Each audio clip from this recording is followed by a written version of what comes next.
Welcome to the Inspiring Humans podcast. We are so happy to have you listening. My name is Stephanie Woolard, and this podcast is a platform to showcase the incredible human spirit. On this podcast, I'll be interviewing people from all over the world and all walks of life who will be sharing with us their personal dreams and their dreams for the future. I believe that through coming together and creating community, incredible things are possible. In fact, anything is possible.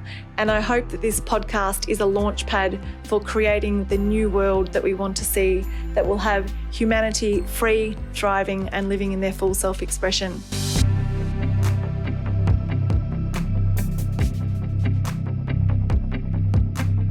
Merina Ranjit to the Inspiring Humans podcast. Merina is a very special human to me because on my very first trip in Nepal, I met Merina and her brother, and I remember she took me for a tour in the local market, and it was so exciting to be able to meet someone like Merina, a local in this new country that I fell in love with, Nepal.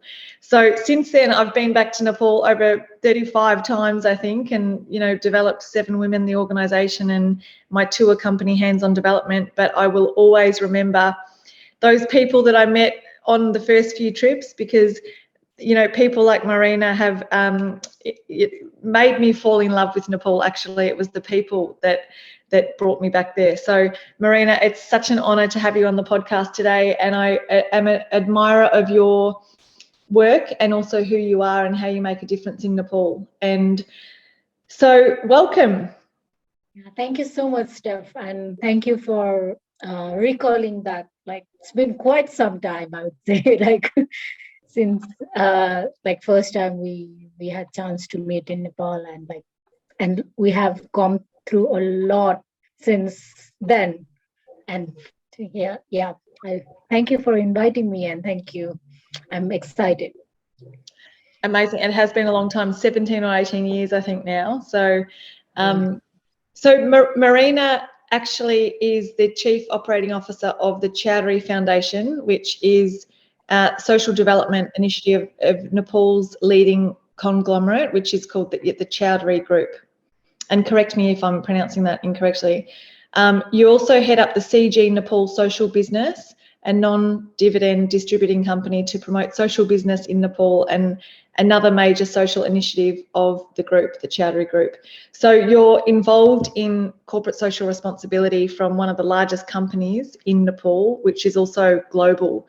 And I just think your job is fascinating because you can have the resources there to be able to do incredible work in the community. And I know that you've got a really unique way that you do that, and the way you form ideas and collaborate with others is inspiring. So I'd love to just ask you firstly a bit about your current work, and then I'd love to hear about how what your journey has been like that has led you there.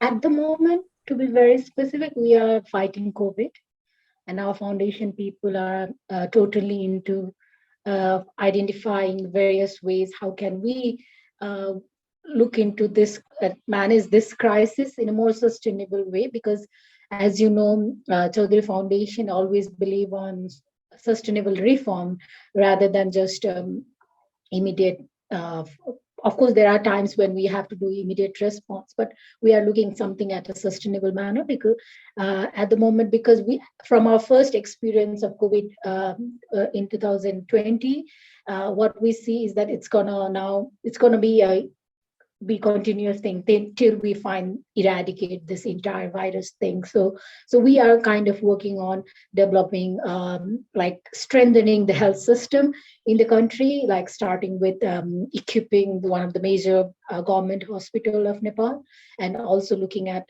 how to set up other health support other health systems in different part of country. At the moment, specifically, we are busy with that.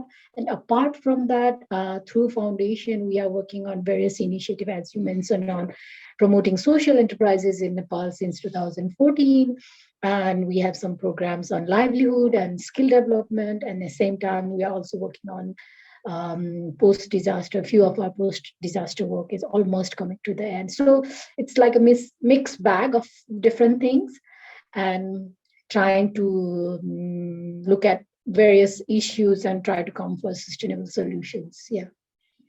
So pre-COVID, what is corporate social responsibility for those that aren't familiar with how that operates in a company, and how did you set that up? Because I know that you're very involved in, the setup and creating the programs that you run through the corporate social responsibility. So can you just give us a bit of an understanding of what it is and what were the programs that you were focused on?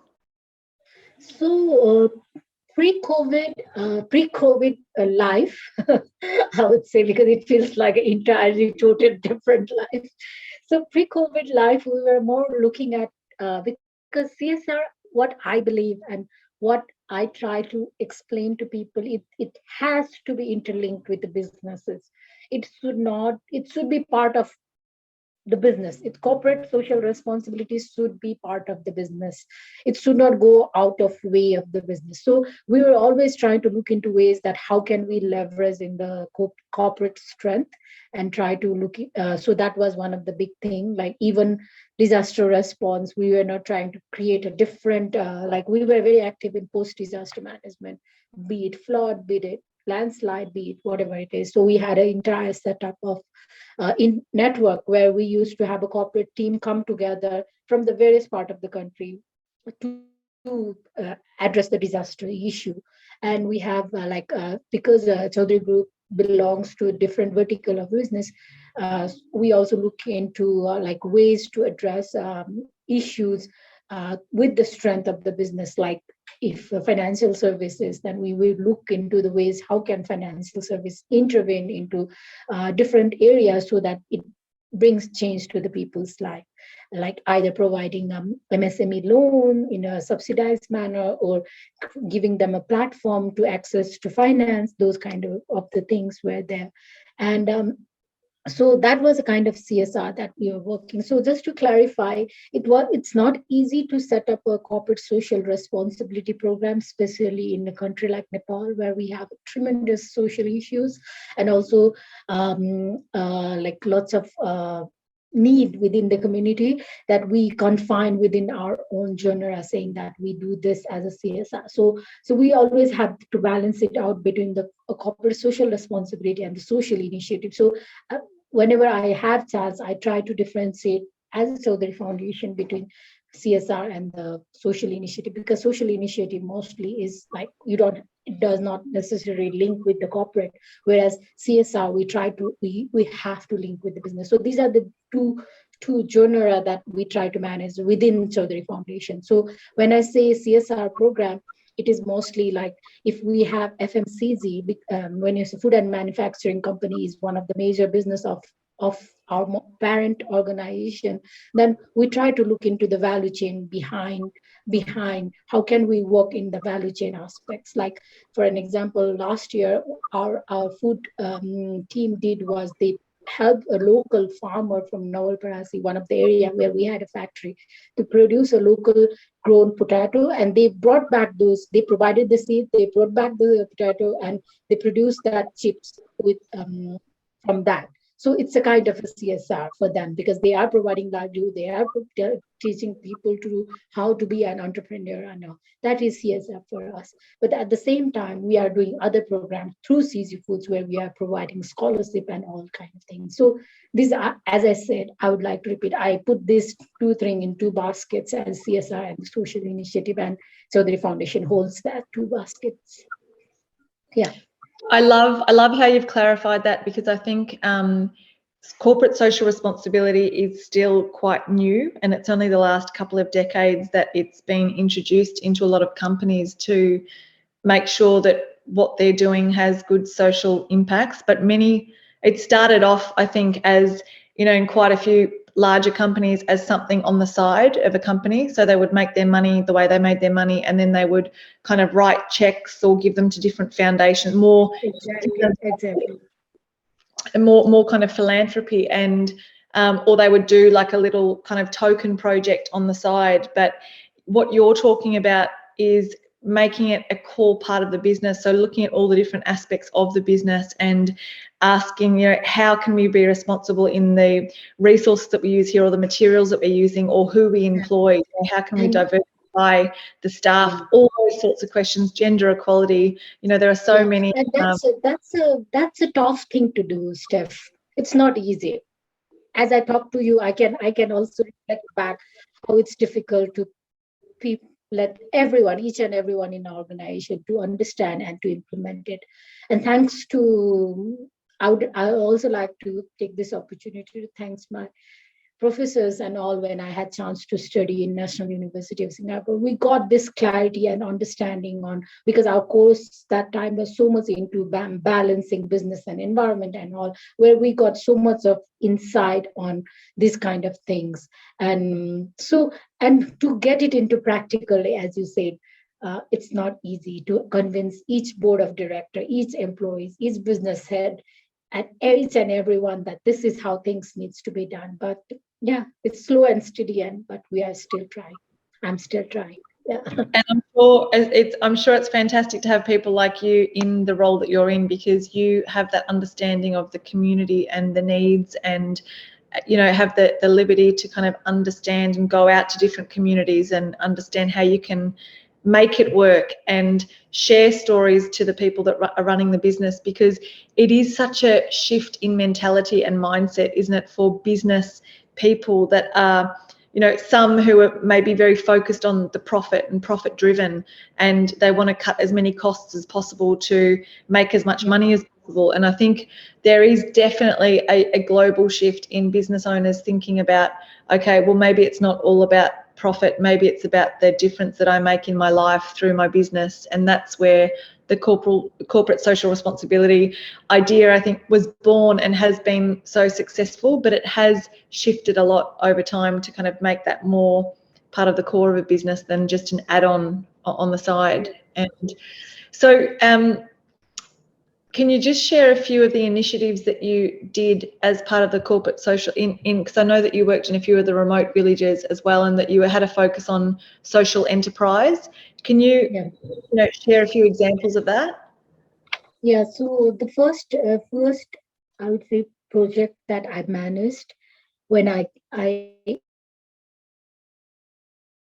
joined the group as one of the employee, was like to manage a program in Jumla in Karnali, where we had a huge nutrition issue. And then the idea was like how to find a solution to address that nutrition. And that time my supervisor and my one of the social activists from Jumla, we did lots of Radha Didi and Inge, we discussed a lot. And the idea was, why not to come up with some local food which helps in addressing nutrition, and also let's start producing in the community itself. So that was the thing, and that's where the corporate strength came in, like with this food industries and nutritionists and all those food technologists with the background. They did a research on with all the local available materials, bringing back to their lab and coming up with the formula to come up with a good product which is good for kids, nutritious, and can be tasty as well.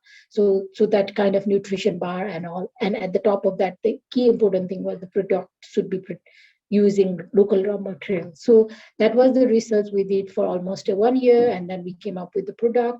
And we helped set up a factory and invested on those factory so that community can start producing the foods and can consume within the local school as a healthy food and to address the nutrition. So that was a very, very ambitious project, I would say, when I look back, like 8 years ago when we started that with lots of enthusiasm and all. So it's social enterprise in one of the remotest villages of Nepal, Karnali, in Kudari village of Jumla. But unfortunately, because of various reasons, community is not able to hold on to that project. So I would rather say there are lots of stories, success stories that we hear, but failure can also teach us a lot of things. That project failure was a big lesson learned for me personally and professionally as well, because we started that project with lots of enthusiasm. At the same time, we kept on growing a lot of other businesses, and where we tried to have a lesson learned from there, and where we knew that even though the project concept might be great and the social enterprise, so it has to do with the people who are running that business and the community who are running that business. So in that way, we have already invested in 23 different social enterprises in Nepal so far, and hand-holding them, incubating them, mentoring them, and we are glad that we are continuing that. So it's basically in the rural Nepal, like Jumla, Dolpa, and Tikapur and all, where we are helping people to develop their social enterprises. Yeah. That's super interesting. And my next kind of question is, you've got fantastic resources working for a company that is on track to be a $5 billion enterprise by 2025. That's incredible. And I know that the Chaudhary Group works in, as you said, food and beverages, financial services, infrastructure, real estate, hospitality, all these different areas. And how do you ensure that, as you just kind of alluded to, you're working with people that are the most needy in Nepal, but that you're working with the right people to make the most and to be able to leverage the support that you can give them, that they're able to kind of see that project grow, rather than, because sometimes the gap is too big, if you know what I mean. If they're, and it takes a very, very long time to work with people that are living, on the poverty line in very remote places. So I'd love to just hear your kind of experience with that. Yeah. So what we have done is recently we have set up our own.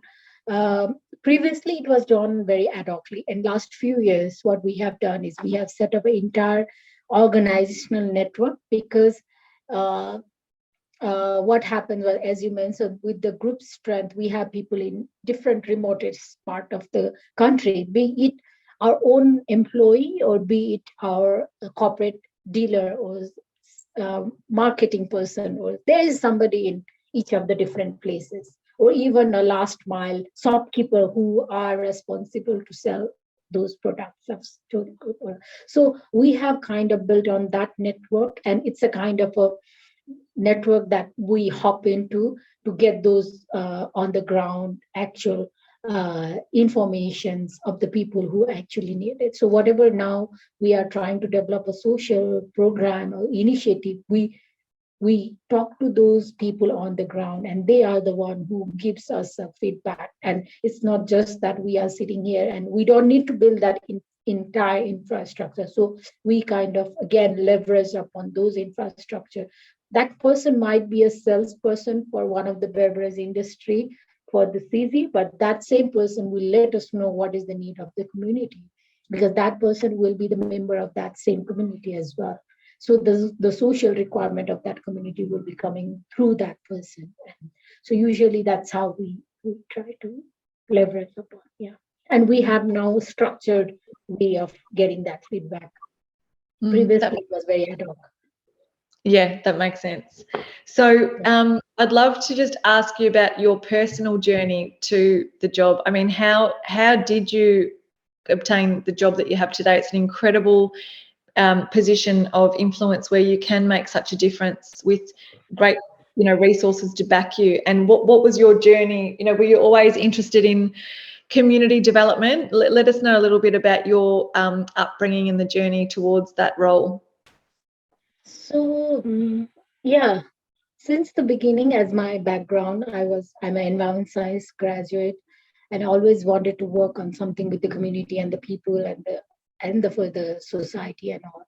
So I started with my research as a research assistant, and in one of the project in environment camps for conservation awareness. I remember that's where we got to meet each other, where you were coming as an Australian volunteer and all. So I was also volunteering at the very beginning, and also because of my background and with my family background, we always have a kind of a, I think that's very important, how you grow up and how you see the community, and that was always intact in my mind. And then when I went for my further study in Singapore, I studied there. I worked as an environment consultant, and while I'm working there for almost 3 years and all, because I always have an intention that maybe it's a good time to go back and do something for the community before it's too late.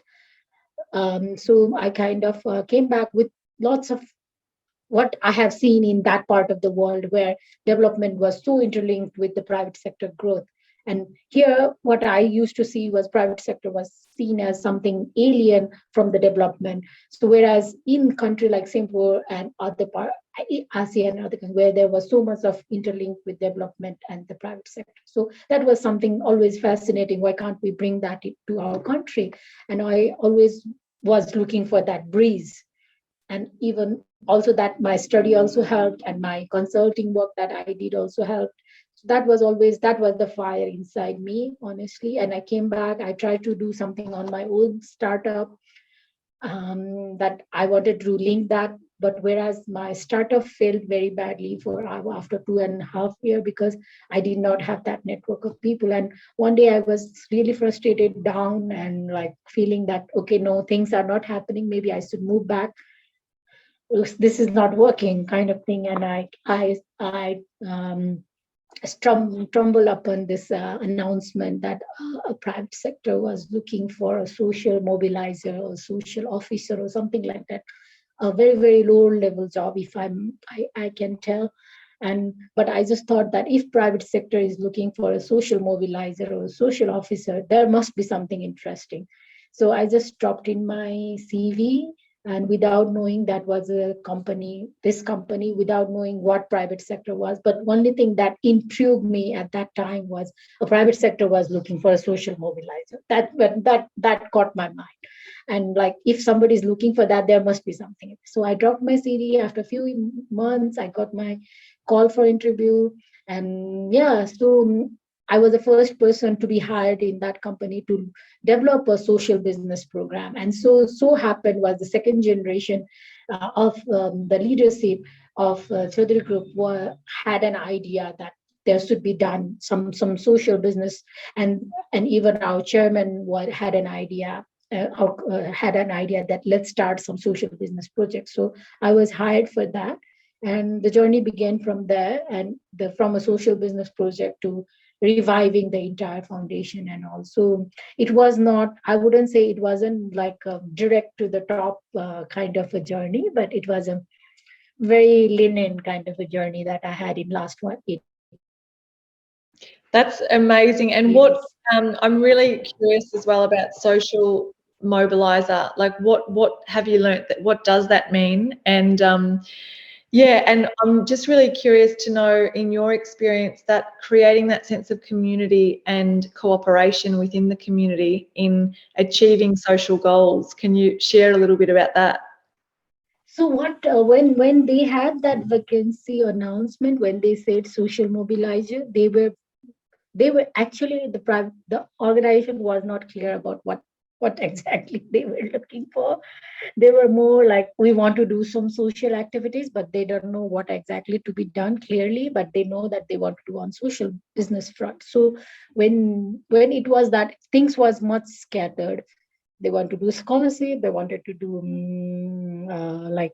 social business cleanup campaign, and a lot of things were there. So when you say social change mobilizer, it was from when in a corporate, like inside a corporate, there are entirely different environment in itself. There are different kind of people as well. So managing that people and making awareness within the people is also a big task.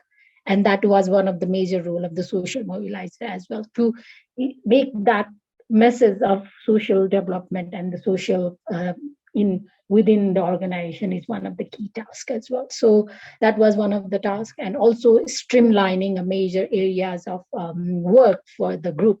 Where can they work, what can be done, and what should not be done. So that is one of the major thing as well. So it's about organizing things and identifying the areas to be worked on. Yeah. And how did you find, in communities that you might have visited and started working in, how did you adopt the trust of the people to actually listen to you and trust you and cooperate? So at first it was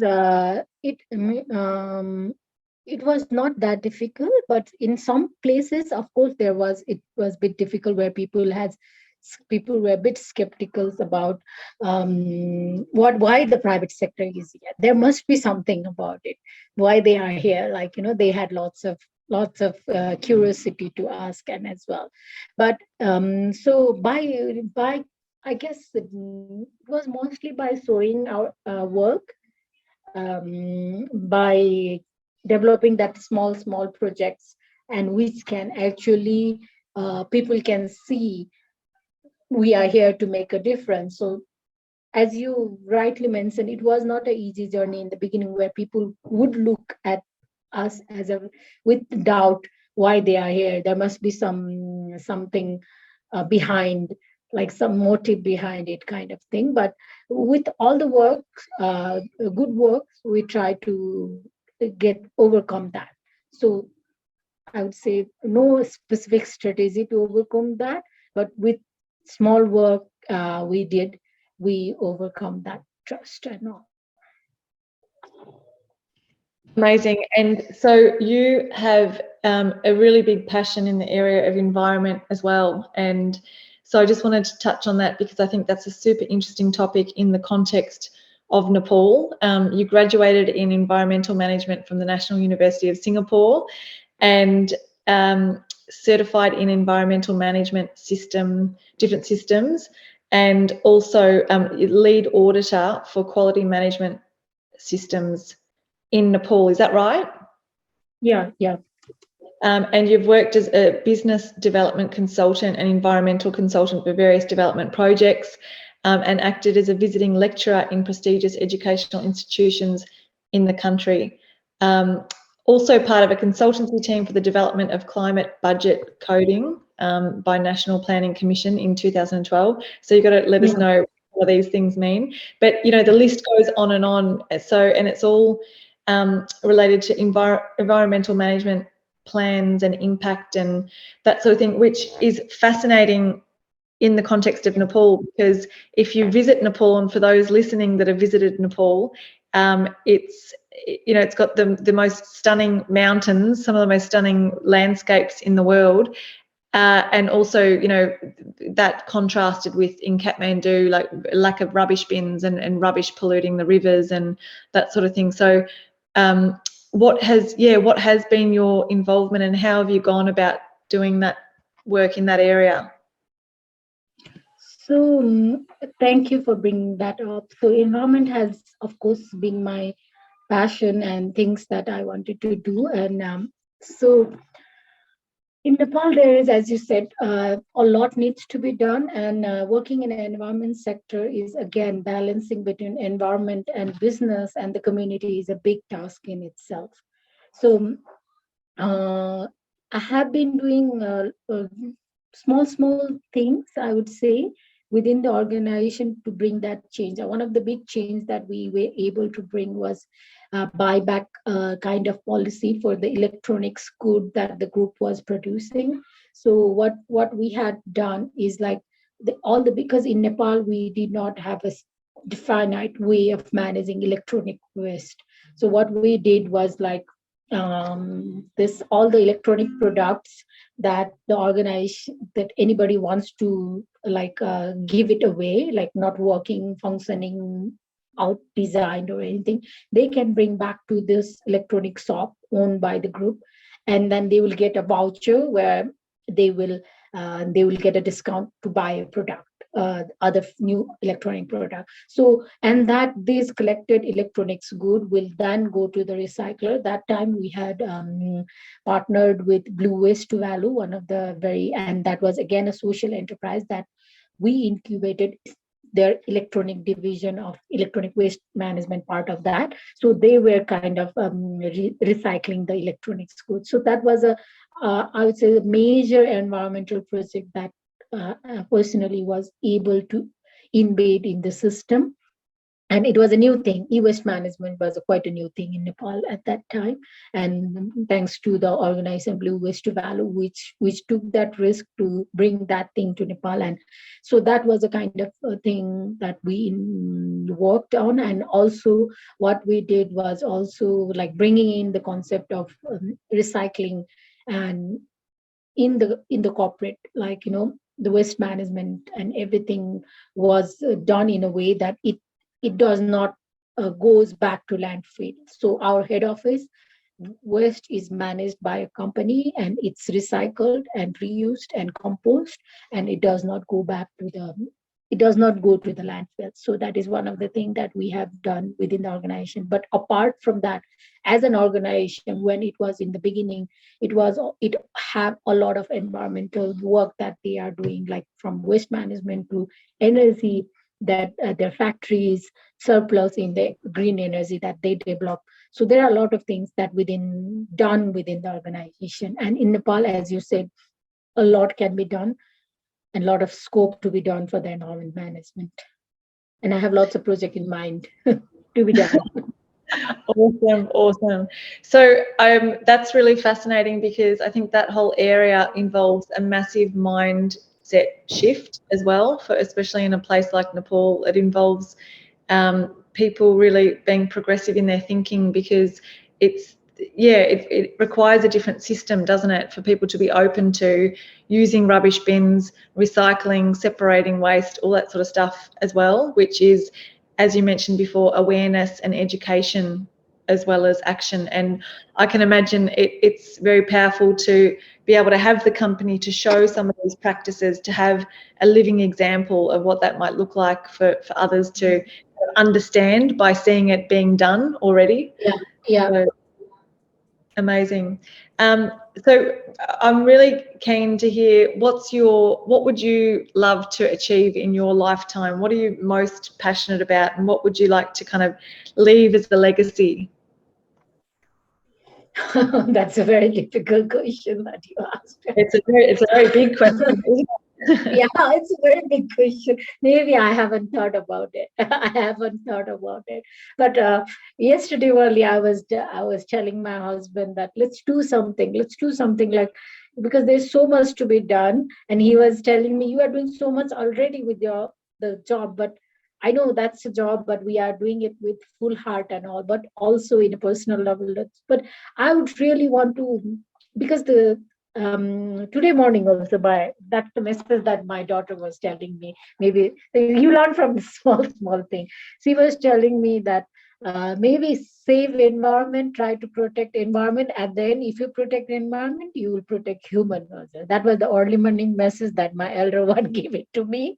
So I really want to work where we really bring that balance and let people understand that small things you do a difference. Because what I see in lots of people nowadays, and especially our younger generations and all people who can actually make a difference, is they feel like, what will happen if I stop using like small, like, suppose if I stop using this small plastic bag, what does it make a difference? But it makes a huge difference on what you do. So small things matter. So I would say, as you asked me your question, making people understand that small things does matter, and let's do whatever we can. It doesn't have to be always a billionaire or a millionaire who does the big things. Everybody can have a small role in the some community. So making people understand and doing something on your own way, I guess, nothing big. I love that, because it's so true. I think so many people think, what am I going to do as one person? What difference am I going to make? But if everyone felt empowered to make a difference, everyone would shift the state of the entire world. So I think that's an incredible focus for you to have, and just empowering people to feel like, I can do something, and feel like they're part of the collective of people wanting to do something. Amazing. Thank you so much for your time today, Merina, and sharing a bit about your work and your passion. And it's super interesting. And is there anything you'd like to share finally before we end the episode? Thank you, first of all, Steph. It's really nice talking to you as always. It's always inspiring to see what you are doing and what you are trying to do. I would say I would just say that it's difficult time for everyone, and maybe it's a call to humanity as well. This particular time, what the world is going through, that we have to bring back the humanity and the actual, like, let's not be it's basically bringing back the idea of humanity and trying to respect the nature and trying to respect the small thing you do and do whatever you can on your own small way. Yeah, I guess that's it. Perfect message. Thanks, Marina. Thanks for listening to our Inspiring Humans podcast, and I hope you enjoyed the show. If you have any inspiring human in mind that you would like to nominate, please reach out and let us know. Also, you're very welcome to become part of our Facebook group called Inspiring Humans, where you can connect with incredible people from around the globe. Thirdly, if you are interested in being part of a global network, we have an incredible community at 7continentscouncil.com, where we hold events, programs, and many different initiatives that you can be involved in. Thank you, and see you again soon.